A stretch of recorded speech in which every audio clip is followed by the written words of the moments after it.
Hello friends, in today's lesson I'm going to show you on how large temperature difference affects the vapor compression refrigeration. Now in a refrigeration system we have two heat transfer surfaces. You have a heat transfer surface represented by the 0.14, that's an evaporator. An evaporator is a component that pulls heat from the space into the system. And we have another component called a condenser that is represented by the 0.23. Condenser is a component that pulls heat from the system into the surrounding. And for the evaporator to pull heat from the space into the system, then it must operate at a temperature that's lower than the temperature of the space. And for the condenser to pull heat from the system into the space, then it must operate at a temperature that is higher than the temperature of the surrounding. Now, let's call the heat pulled in to the system by the evaporator as Q in. And we call the heat pulled out from the system into the surrounding as Q out. Now, let's assume this system of ours is operating at very low temperatures. Because as the temperature goes down, that means you increase the temperature difference between the temperature in the condenser and the temperature in the evaporator. So, large temperature difference results into large pressure difference. Okay? Now, let's for example pull down, or rather, let us move up the high pressure line to this level. Okay? And we lower the pull down the low pressure line into this level. Okay, such that if we draw our new TS diagram,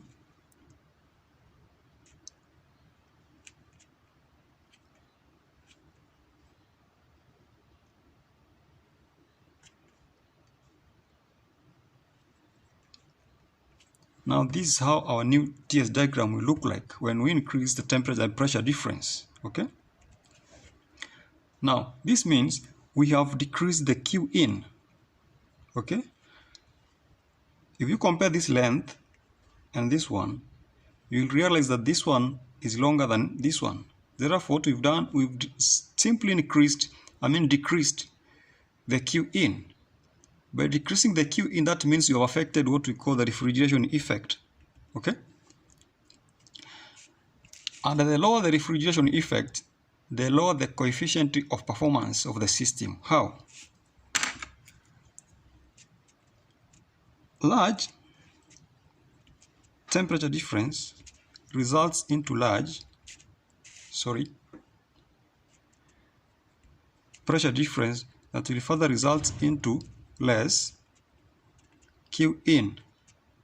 And this one will result into less COPR. Okay? Because we know COPR, which is the coefficient of performance of a refrigeration system or the efficiency of a system, it's equivalent to work output